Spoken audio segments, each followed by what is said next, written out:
Satsang 84. Sadəcə var olmaq. 4 Ağustos 1991. İyi günlər. Öğrenciler. İyi günlər. Hoş geldiniz. Sizi tüm kalbimle selamlıyorum. Tekrar sizinle birlikte olmak güzel. Her zaman satsangın bir ders olmadığını hatırlamaya çalışın. Satsang var olmaktır. Kendinizle var olmak. Tüm varoluşun gerçekliği. Bir vaaz veya konuşmayla kesinlikle hiçbir ilgisi yoktur. Sadece var olan olarak tüm sorunlarınızın üstesinden gelebilir ve olduğunuz gerçek kişi olabilirsiniz. Sadece var olmak. Burada veya orada olmak değil, sadece var olmak. Kendiniz olmak, özünüz olmak. Satsang var olmaktır. Var olmak dediğimde ne olduğunuzu düşünüyorsunuz.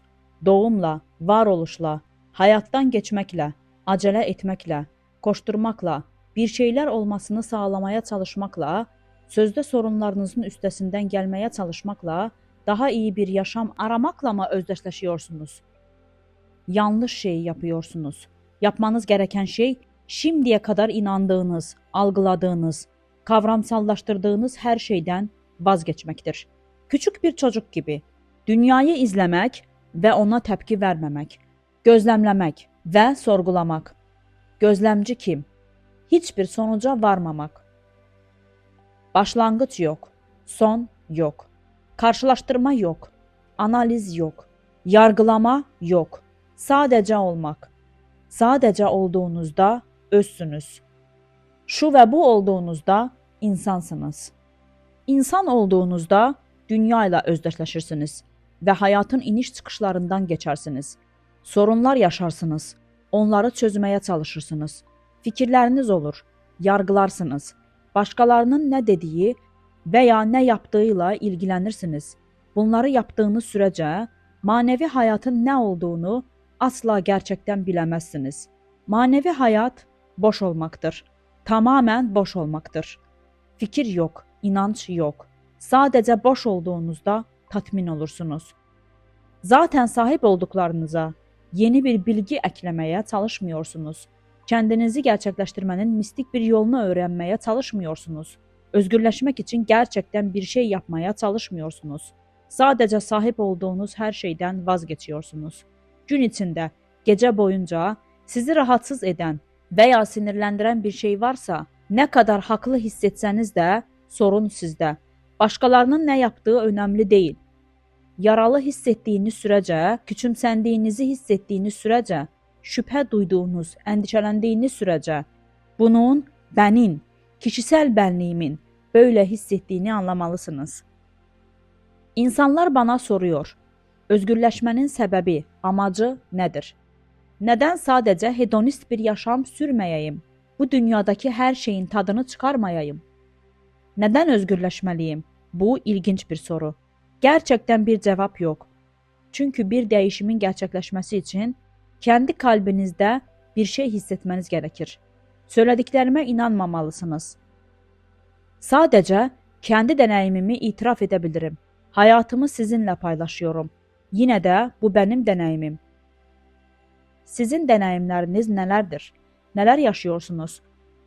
Bir şey olmaya çalışmak yaptığınız ilk hatadır. Sorunlarınızın üstesinden gelmeye çalışmak yaptığınız ikinci hatadır. Hatta gerçeği anlamaya çalışmak bile hatadır. Yapılacak tek şey sahip olduğunuz her şeyden, korkularınızdan, hayal kırıklıklarınızdan, kavramlarınızdan, fikirlerinizden, egonuzdan vazgeçmektir. Her şeyden vazgeçmelisiniz. Kazanılacak hiçbir şey yok. Dünyanın neresine giderseniz gidin, hangi öğretmene rastlarsanız rastlayın, hangi kitabı okursanız okuyun, hangi öğretiyi keşfederseniz keşfedin, her şeye tutunmayı bırakana kadar hiçbir faydası olmaz. Ve bu acı verir. Yine de tam olarak bunu yapmalısınız. Sözde zevklerinizden vazgeçmelisiniz. Diyelim ki zevkleriniz içki içmek, esrar içmek, tüm bu güzel şeyleri yapmaktır. Tüm bunlar size sadece biraz kafa yapıyor ve bildiğiniz gibi bunlardan kurtulduğunuzda Daha önce hiç hissetmediğiniz kadar kötü hissedersiniz. Artık ağaçlara, çiçeklere, hayata olan sevginizden de vazgeçmek zorundasınız. Çünkü tutunduğunuz her şey sizi dünyaya bağlı tutar. Kurtuluş, mokşa, özgürlük, mutluluk, mutlak gerçeklik hakkında düşündüğünüzde bu sizin bağımlılıklarınızın ötesindeki halinizdir. Dünyada kendiniz için daha iyi bir hayat kurmak için bir şeyler yaptığınız sürece asla gerçeği bilemezsiniz. Yine de haklı olarak sorabilirsiniz. Yani işime, aileme, çiçeklere, dağlara veya nehirlere olan sevgime önem vermemeli miyim? Bunların hiçbirine önem vermemeli miyim? Zihinsel olarak vermemelisiniz. Bedeniniz yaptığı şeyi yapmaya devam edecek ve bunu yaparken daha iyi hissedecektir. Her şey zihinsel olarak terk edilir. Zihinsel olarak her şeyden vazgeçildiğinde vasanalarınız, alışkanlıklarınız, sizi uzun zamandır tutan şeyler otomatik olarak kopacak ve özgürlüğü bulacaksınız. Örneğin birçok insan bana soruyor. Robert, bazen sinemaya gidiyorsunuz, bazen televizyon izliyorsunuz, bazen gazete okuyorsunuz, bazen okyanusun tadını çıkarıyorsunuz. Neden? Eğer gerçek sizin gerçekliğinizse, eğer gerçekten bilinçli olsaydınız, kendinize yeterli olurdunuz ve bunları yapmayı umursamazdınız. Bu soruyu kim sordu? Acniani mi yoksa Cinani mi? Cinani bir şey yapıyor gibi göründüğünde aslında hiçbir şey yapmıyor. Sadece bir yapma görünümü var. Yapan yok edildi. Rüya görüyorsunuz. Kendi bilincinizi, şu anda bulunduğunuz yeri gözlemliyorsunuz. Doğal olarak her şeyi dışarıdan, şu anda bulunduğunuz bilinç seviyesinden aynı şekilde göreceksiniz. Yani Cinani'nin eğlenip eğlenmediğini gördüğünüzde Cinani için hepsi aynıdır. Cinani günlerce bir odada oturabilir ve kimse ona yemek getirmese bile önemi yoktur. Çünkü bu konular hakkında hiçbir düşüncesi yoktur. Cinani sinemaya gidip filmin keyfini çıkarabilir. Yine de önemli değildir. Bu konular hakkında hiçbir düşüncesi yoktur. Cinani, sözde insan cehenneminde veya sözde insan cennetinde olabilir. Hepsi aynıdır. Acıyı gören, koşullarla özdeşleşen ve buna göre yargılayan Cinani'dir. Ama Cinani her şeyin bilinç olduğunu bilir. Kimse ölmez, kimse doğmaz, kimse acı çekmez, kimse zevk almaz, kimse hiçbir deneyim yaşamaz. Yine de ortalama insan bunu göremez. Sadece kendilerini, bulundukları yeri görebilirler. Ve hayatlarının büyük bir bölümünde yaptıkları şey koşullara tepki vermektir. Bu nedenle eğer biri kendini gerçekleştirmeye kesin olarak karar verirse, zihinsel olarak tüm yargılardan, gözlemlerinden, sonuçlarından vazgeçmeye başlamalıdır. Basitleşmelidir. Görünür yaşam kendi kendine halledilir. Sizden gelen herhangi bir yardıma ihtiyacı yoktur. Bu dünyada yapmanız gereken hiçbir şey yok. Görünen, yapan beden kendi kendine halledilir. Kendi kendine halledilir çünkü var değildir. Var gibi görünür. Var gibi görünen her şey her zaman kendi kendine halledilir. Sizden gelen herhangi bir yardıma ihtiyacı yoktur. Beden deneyimler yaşadığında bilinçle hiçbir ilgisi yoktur. Hipnoz gibi, manyetizma gibi. Gördüğünüz her şey, duyularınızın size söylediği her şey, vardığınız yanlış sonuçlardır.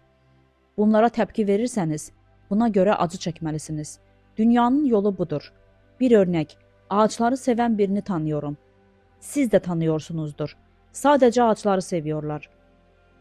Ve yağmur ormanlarının yok edildiğini duyuyorlar.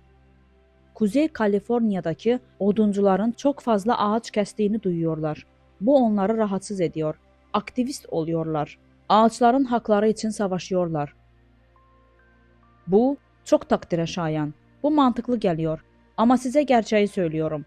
Ağaçların sizin yardımınıza ihtiyacı yok. Bu tür şeyler zamanın başlangıcından beri devam ediyor. Yine de yardım ederseniz bu iyi olur. Çelişkili gibi geliyor ama değil. Bedeniniz zihninizi harekete geçirdiği sürece, bedeninizin ve zihninizin gerçek olduğuna inanarak davaları savunmalısınız. Çünkü siz de davaların gerçek olduğuna inanıyorsunuz. Dünyanın bir rüya gibi olduğunu ancak deneyim yoluyla anladığınızda, bunu sadece sözlerle söylemekle kalmayıp dünyanın bir rüya olduğunu gerçekten deneyimlediğinizde anlarsınız. Eğer bir rüyadaysanız ve biri size yağmur ormanlarını kesiyorsunuz, bu korkunç, örgütümüze katılın, buna bir son verelim diyorsa ne yapardınız? Örgüte katılır mıydınız? Aktivist olur muydunuz? Gülmez miydiniz? Bu bir rüya. Neden bu kadar zahmete giriyorsunuz? Gerçekten olmuyor. Hiçbir ağaç kesilmiyor demez miydiniz? Ve elbette diğer bir kişi ısrar eder. Size ağaçların kesildiğini kanıtlamaya çalışırdı. Yine de bu kişiye her şeyin bir rüya olduğunu açıklamanın bir yolu olmazdı. Kişi bunu kabul etmezdi. Çünkü onlar duyularıyla dünya denilen gerçeğe tanık oluyorlar. Ne yapabilirsiniz? Şimdi Cinyani'nin durumunu görüyorsunuz. İnsanlar bütün gün Cinyani'ye gelir ve ona dertlerini anlatırlar. Sorunları konusunda ciddiler. Onlar için ne kadar gerçekler ki bir bilge onlarla birlikte ağlamak veya onlara şefkat göstermek zorunda kalıyor. Ancak bilge kişi gözlemcinin gördüğünün bir rüya dünyası olduğunu ve rüya dünyasının gözlemcisinin tamamen o dünyayla özdeşleştiğini deneyimliyor. Bilge kişi ne söylerse söylesin hiçbir fark yaratmayacak. Bu hayatınızdaki her şey için geçerli. Hayatınızda olup bitenleri düşünün. Sizin için çok gerçek olan şeyler, hissettiğiniz, endişelendiğiniz, üzüldüğünüz şeyler. Elbette kendinizi haklı hissediyorsunuz. Çünkü ölümlü rüyayı yaşıyorsunuz. Bu nedenle Cinyani'yi şahsen gördüğünüzde Cinyani asla sizinle alay etmeyecek ve size rüya görüyorsunuz, bu gerçek değil. Bir gün uyanacaksınız ve özgür olacaksınız demeyecektir. Bu bir kaçamak gibi geliyor. Bu yüzden Cinyani dinler ve buna göre yanıt verir. Yine de siz de deneyim yoluyla aynı sonuca varmalısınız. Cinyani'nin size söylediği sözlere inanmamalısınız. Kendi deneyiminizi yaşamalısınız. Soruya tekrar dönecek olursak, neden kendimi gerçekleştirmeliyim? Neden dünyanın tadını çıkarmamalı ve hedonistik bir yaşam sürmemeliyim? İlk neden her şeyin değişmesidir. Rüya dünyasında yaşadığınızda her şey değişir. Belirli arkadaşlarınızla büyürsünüz. Sonra taşınırsınız ve tamamen alt üst olursunuz. Yeni bir şehre, yeni bir eyalete gidersiniz. Başka arkadaşlar edinmeniz gerekir. Sonra iyi bir iş bulursunuz. Güzel bir ev satın alırsınız. Eviniz yanar. Sahip olduğunuz her şeyi kaybedersiniz. 1 milyon dolar miras alırsınız. Tüm akrabalarınız kapınızdadır. Farkına varmadan hiçbir şey kalmaz ve hayatınızda hiç bu kadar kötü durumda olmadınız. Her şeyin bir halden diğer hale geçtiğini göremiyor musunuz? Her şey sürekli değişiyor. Özgürleşme yolunda olduğunuzda deneyimlediğiniz ilk şeylerden biri korkunun ortadan kalkmasıdır. Tüm korku sizi terk eder ve korkulacak hiçbir şey olmadığında savaşacak hiçbir şey de yoktur. Sadece omuzlarınızda bir yük vardır ve korkudan dolayı hayata olumsuz tepki verirsiniz. Bilinçaltınızda derinlere yerleşmiş bir korku vardır. Belki farkında değilsiniz ama içinizde derin bir korku vardır ve buna omuzlarınızda bir yük taşıyarak tepki veriyorsunuz ve her zaman hayata karşı savaşmaya hazırsınız. Bu korku kime ait diye sordukça korkunun size değil, kişisel benliğinize ait olduğunu görmeye başladıkça korku giderek zayıflamaya başlıyor. Kendinizi sorguladıkça bu korku kime ait diye sordukça korku kaçmaya başlıyor. Kendini gerçekleştirme yolunda ilerlemeye devam ettikçe size gelen bir sonraki özellik büyük bir huzur duygusudur. Korkuyu kaybettiniz ve artık huzurlu oldunuz. Çok huzurlu oldunuz. Dünya, şeyler sizi rahatsız etmeyi bırakır. Huzur hissetmenizin hiçbir nedeni yok. Başka bir deyişle hayatınızda gerçekten dramatik bir değişiklik olmadı. Hala insanın insana karşı acımasızlığının farkındasınız. Hala televizyonda eskiden içinizi üzen tüm alçakça şeyleri görüyorsunuz.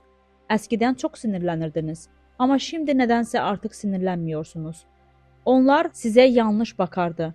Kavga etmeye hazırdınız. İnsanlar size yanlış bakardı. Kavga etmeye hazırdınız.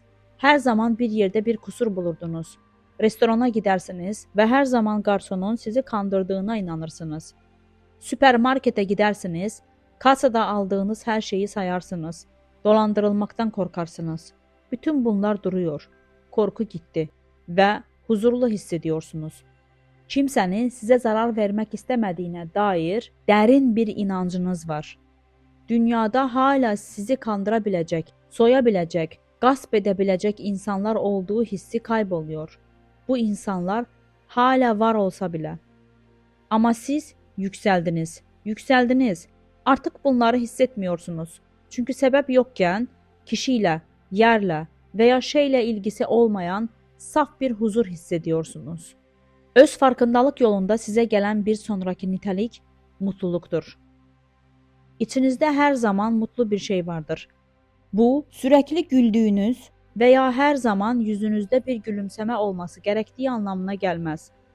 Bu sadece bir dış görünüş, bir yapmacıklıktır.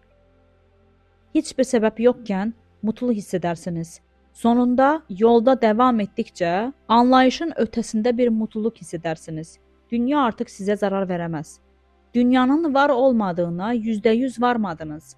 Ama bir nedenden dolayı dünyanın artık size zarar veremeyeceğini hissedersiniz. Ve her zaman mutluluk duyarsınız. Başkaları bunu göremez. Bunu onlarla paylaşmak istersiniz. Ama yapmazsınız. Sadece öz sorgulamaya giden yolu gösterebilirsiniz.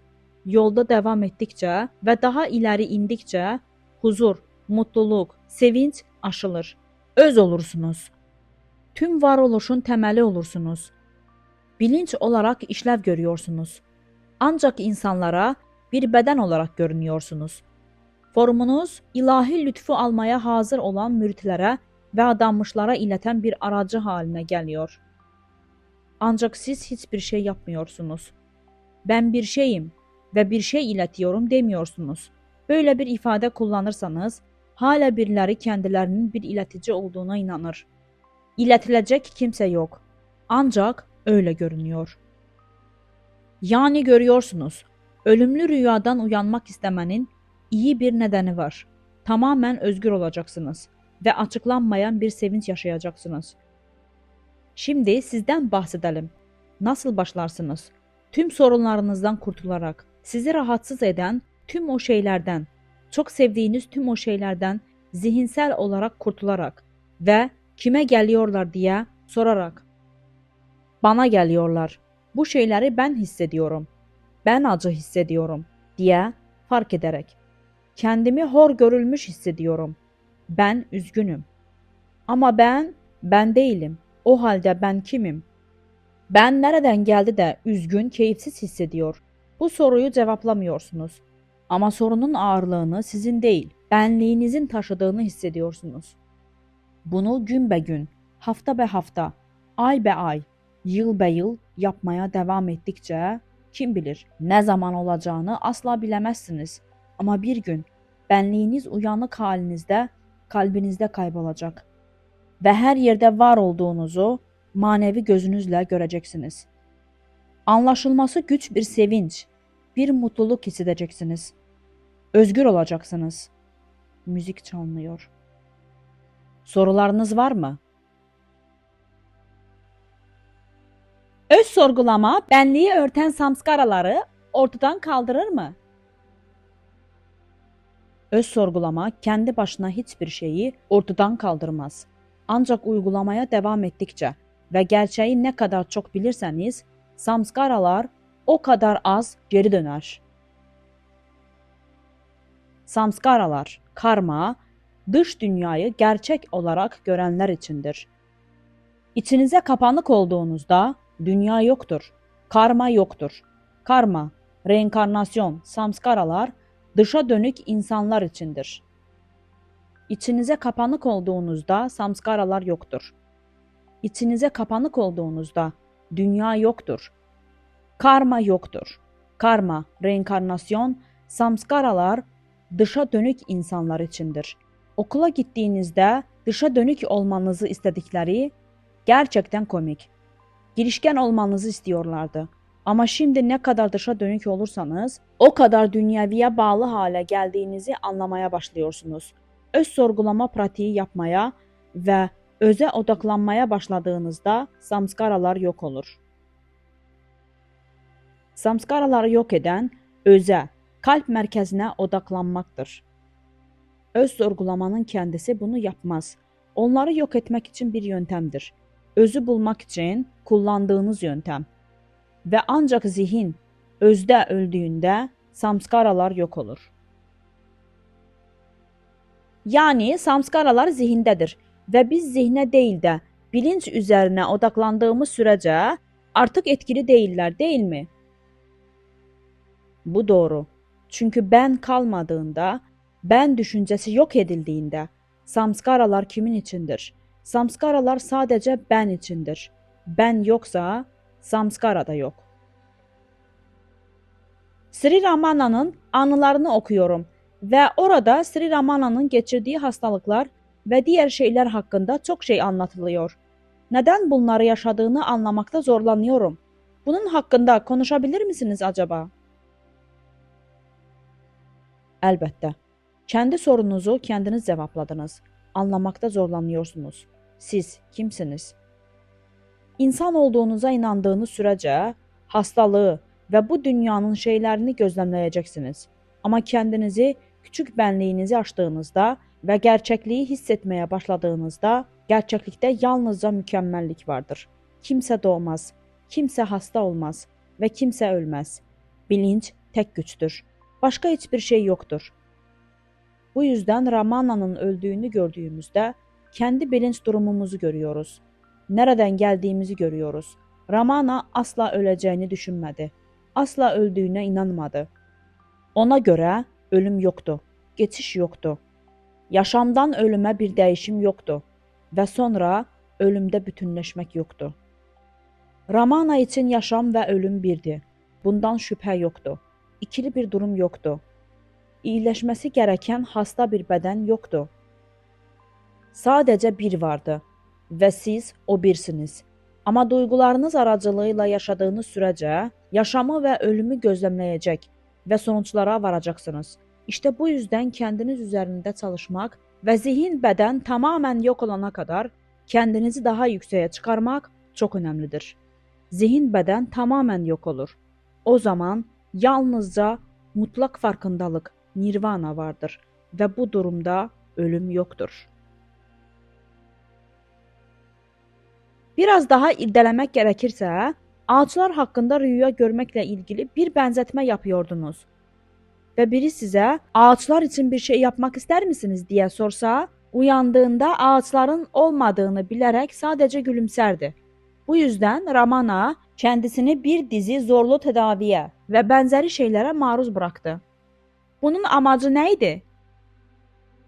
Müritlerin amacı için. Eğer bir mağarada yalnız başına yaşıyor olsaydı, orada oturur veya yatar, gülümserdi. Ama müritleri o kadar ısrarcıydı ki, bedeni korumak istediler ve onlara zevk olmalarına izin verdi. Bunu yapmak ona zevk veriyordu. Bu yüzden olmasına izin verdi. Ama bunu kendi içindeki herhangi bir şey yüzünden yapmadı. O, bunların hepsinin üstündeydi. Bu, sadece müritlerin zevki içindi. Kitapta Ramana'nın müritlerinin algıladıklarını deneyimlemediği açıkça belirtiliyor. Elbette hayır. Eğer onların algıladıklarını algılıyor olsaydı, onlardan biri gibi olurdu. O, bunların hepsinin ötesindeydi.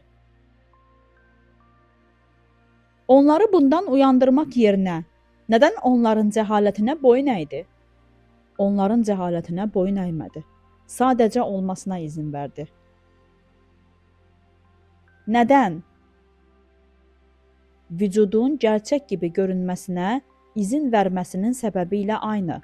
Aynı sebeple vücudu yürüyüşe çıktı, kahvaltı yaptı ve her türlü deneyimi yaptı. Neden? Bu görünüş meselesi. Ama bu onun müritlerini yanılsamalarda tutuyor.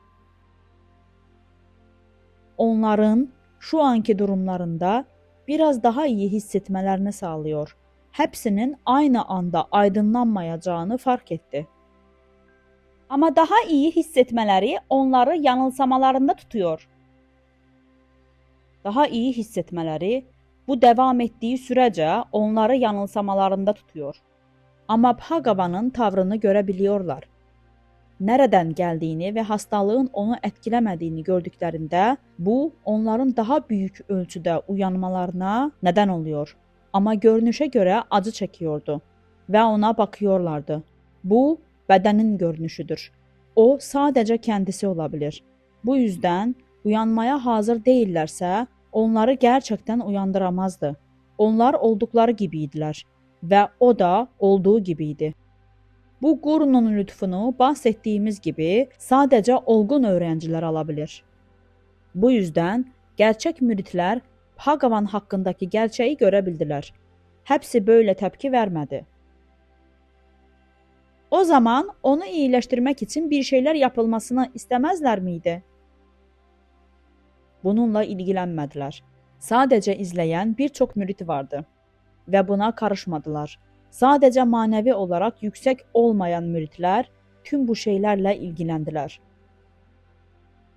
Anlamadığım şey, neden onlara boyun eğip hiç ilgilenmediği şeylerin bedenine yapılmasına izin verdiğidir. Büyük bir şefkatten dolayı. Bu merhamet mi? Elbette. Bu onu hasta mı tutuyor? Aslında değil. Her şey bittikten sonra olanları görünce birçoğu aydınlandı. Bütün bunların ne kadar saçma olduğunu görebildiler. Ama olay devam ederken katılmak zorundaydılar. Bu tıpkı arabanızı sürerken birinin araba tarafından çarpıldığını ve kimsenin olmadığını görmeniz gibi. Yanından geçip bu olmuyor der miydiniz? Çarpılan kişiyi umursamaz mıydınız? Arabanızı durdurur ve elinizden gelenin en iyisini yapmak için yardım ederdiniz. Ama gerçeği bilirdiniz. Yine de yardım ederdiniz. Peki ya tüm müritler ve adanmışlar Ramana'nın eriyip gittiğini izlerken gülüp iskambil oynasalar ve bu olmuyor deselerdi nasıl olurdu? Henüz o aşamaya gelmediler. Bu yüzden yapmaları gerekeni yapmak zorundalar ve Ramana da yapılması gerekeni yapmak zorunda. Bir zamanlar akrep hakkında anlattığım hikayeyi hatırlıyor musunuz? Üstadın bir jöletin kenarında oturup akrebin karşıya yüzmesini izlediğini ve neredeyse boğulmak üzereyken onu alıp kıyıya geri bıraktığını anlatıyor. Sonra tekrar karşıya yüzmesini izlerlerdi ve neredeyse boğulmak üzereyken onu alıp kıyıya bırakırdı. Ve bir gezgin gelir, bütün bunları görür ve "Üstad, ne yapıyorsunuz?" der. Üstad da şöyle cevap verir: "Akrebin karşıya üzmeye çalışması onun görevidir ve benim görevim de kurtarmaya çalışmaktır." Yani bu müritlerin Bhagavan'a bu şekilde bakmaları onların görevidir ve Bhagavan'ın da buna izin vermesi onun görevidir. Mantıklı olmasa bile mi? Hayır, mantıklı değil. Varoluş mantıklı değil ama böyle görünüyor. Size bir soru sorabilir miyim? Elbette. Bu yüzden buradayım. Kısa tutacağım. Bu genç adamın bilmek istediği, çoğumuzun bilmek isteyeceği şey. Bir kişi kanser veya vücudun bu tür hastalıklarından birine yakalandığında en kötü şey rahatsızlık ve acıdır. Yani burada acı içinde oturuyorsam ve ağrı kesici ilacımı yeni almışsam ki aldım aslında ya da acı hissetmemek için insanların yanında olmam gerekiyorsa ya da acı hissetmemek için buraya gelmem gerekiyorsa o zaman biz sıradan insanların acıyı hissetmemek için ulaşabileceği en iyi şey nedir? Acıyı sadece hissedebilirsiniz. Aynı zamanda gözlemleyebilirsiniz de. İşte bu da soracağım ikinci soru. Eğer kanserli bir durumda olduğumuzu söylerseniz ve bir başkası neden diye sorarsa siz de mürit için dersiniz. Çünkü bunu deneyimlemeleri gerekir ve bazen sonrasında aydınlanabilirler. Sanırım çoğumuz ancak acı çekerek, ıstırap çekerek veya zorluk çekerek diğer insanlara karşı şefkat duymayı ve risk almayı öğreniriz. Ve aynı zamanda bunun neredeyse tereddüt olamayacağını söylersiniz. Çünkü dışarıdaki diğer insanlarla veya kaza yerinde olmakla gerçekten ilgilenmemelisiniz. Kendinizle ilgilenmelisiniz. Peki bir guru veya ileri düzey bir insan kanserli bir bedenle müritlerine gösterebileceği bir şey var mı? Acı çekme veya insanlık hali hakkında bilmeleri gereken bir şey var mı? Böylece bunun önemli olmadığını anlayabilirler. Sanırım bunu söylüyorsunuz. Bunu yaşarkən önəmlidir. Bunu yaşadığınız sürəcə və hiss etdiyiniz sürəcə sizin için önəmlidir. Gerçəkdə var olduğu halda yokmuş gibi davranmamalısınız.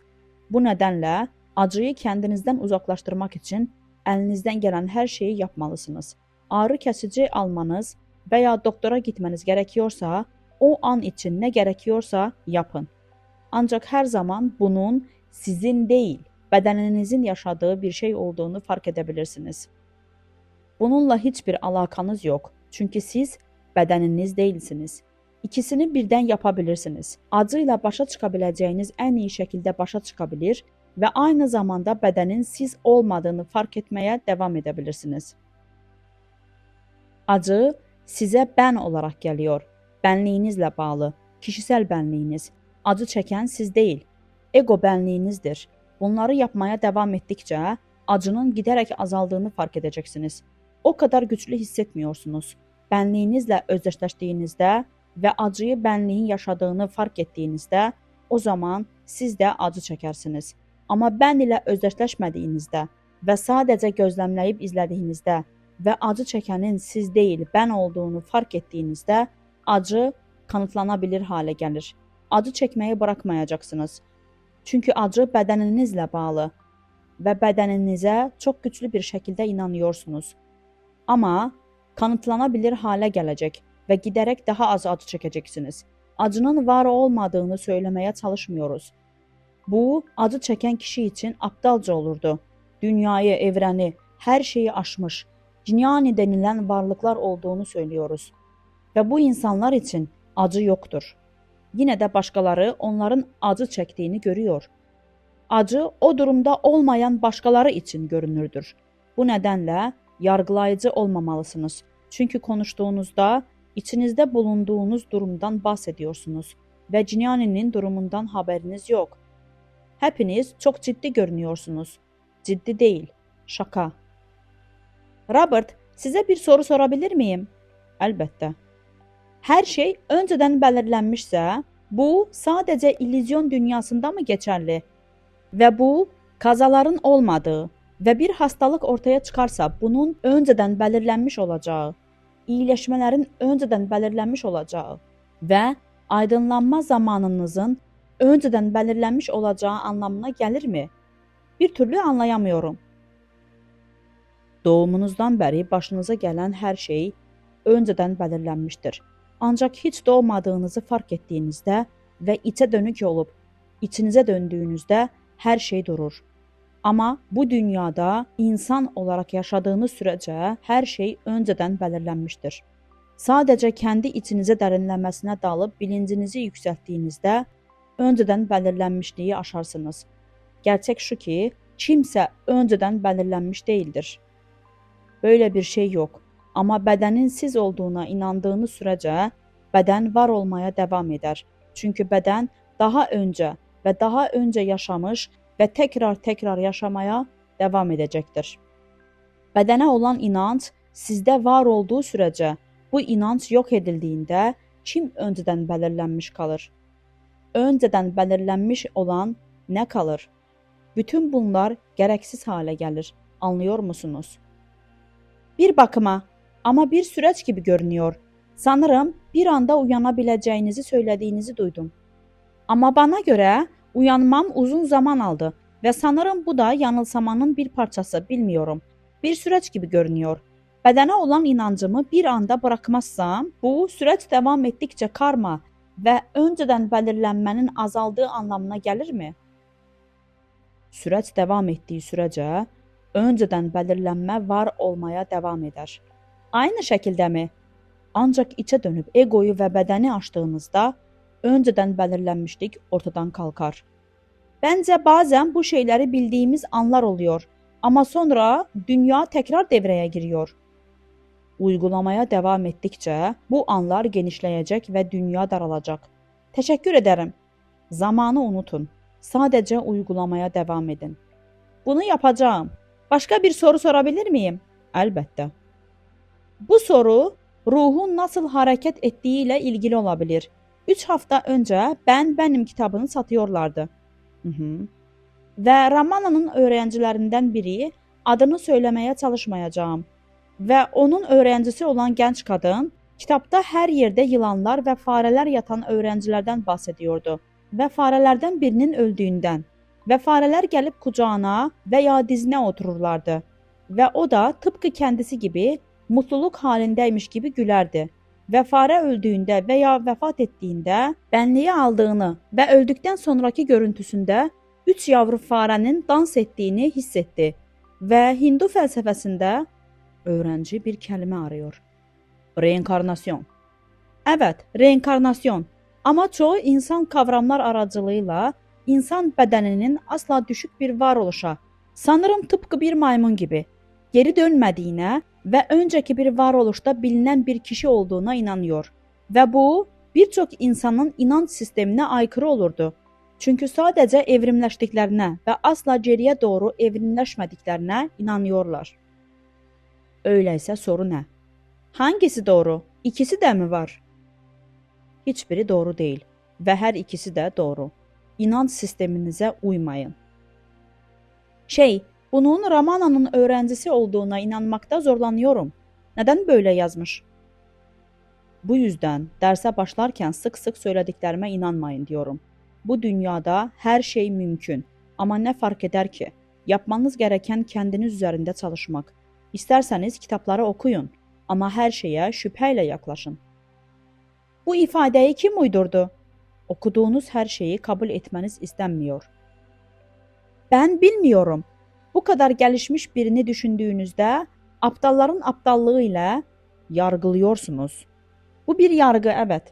Kim olduğunuzu bulun ve kendi gerçekliğinizi keşfettiğinizde bunu anlayacaksınız. Ama insanlar her türlü deneyime sahip olduklarını varsayıyorlar. Yogananda'nın bir yoginin otobiyografisi ve diğer kitaplarında yaşadığı tüm deneyimlere bakın. Birçok hikaye, birçok kitap var. Bazı hikayeler doğru, bazıları yanlış. Ama bunları boş verin. Kim olduğunuzu görün. Kendiniz üzerinde çalışın ve tüm bunlara dikkat etmeyin. Gerçek bir rüya ile sahte bir rüya arasındaki fark nedir? İkisi de rüya. Evet, ikisi de rüya.